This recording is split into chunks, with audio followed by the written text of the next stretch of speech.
You see the double standards in nifaq in this issue. You see those who are pro-Turkey, pro-Qatar, attacking what's referred to as UAE for a Hindu temple. When Qatar and Turkey themselves have churches, to us, they're all the same in this matter, because we speak from the pure foundation of the Quran and Sunnah and the true manhaj of the Salaf, the pure Tawheed. The Hindu temples and places of shirk in what's referred to as UAE or what's referred to as Qatar, or the cathedrals in Kuwait, and no different than that, and worse than that is the Husayniyat that they have in Bilad al-Haramain.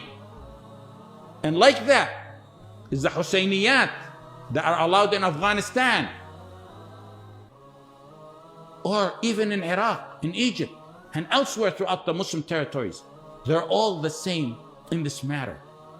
Worse than that is when kufr and shirk is allowed to be practiced openly and publicly while being protected and defended. Or when the construction of their doomed establishments are completed, they're celebrated and attended. This issue is an example of the many contemporary matters that will tell you who are the pirates of the da'wah of Imam Muhammad bin Abdul Wahhab and who are the genuine pure guardians of the manhaj of the Salaf, the followers of the pure Tawheed and the followers of Muhammad ibn Abdul Wahhab. To those extremists in obedience to their rulers who give precedence to what they do and say over the Quran and Sunnah, building places of shirk is haram. But if their rulers do it, they'll find a justification.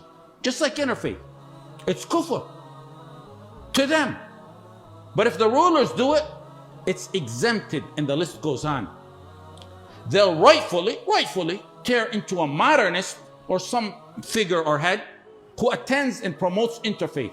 But when their rulers do it or promote it from Mecca, they'll find a way out for them.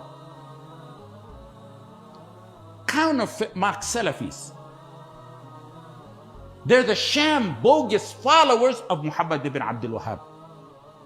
Explain to me what type of Salafism they're on, and how do they even have the audacity to even mention or touch the books of Muhammad bin Abdul Wahhab, let alone teach them, when the da'wah of Muhammad ibn Abdul Wahhab rahimahullah ta'ala was centered on establishing pure Tawheed, and more precisely, it's the ijma' of the globe, the universal globe, enemies and followers of the da'wah, that the da'wah of Imam Muhammad bin Abdul Wahhab was notorious and blatant for demolishing symbols of shirk throughout the lands that they controlled and ruled. Their tawaghit establish and construct temples of shirk and protect it and guard it and participate and celebrate and rejoice in its opening.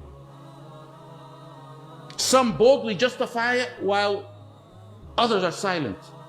Others pretend to be overly occupied in talking about the bid'ah of the Mawlid, because of course the Tawaghit don't care about that issue.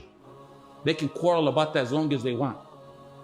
At the same time that temples of shirk are being constructed and celebrated in the lands that your Messenger sallallahu alaihi wasallam died, deterring from that.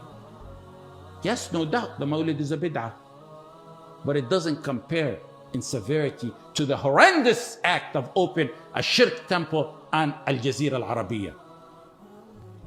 Some in the past gave fatwas against building shirk establishments in Muslim lands, but now turn a blind eye and are even part of the inner circle of the Tawaghit to violate that.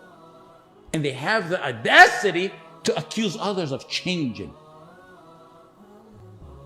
The ulama were discussing the issue of allowing kuffar themselves to open places of worship for themselves in Muslim lands. Now it's Tawaghit opening places of shirk in Muslim lands. The Murji'a rejects and their Tawaghit are not followers of Muhammad ibn Abdul Wahhab rahimahullah.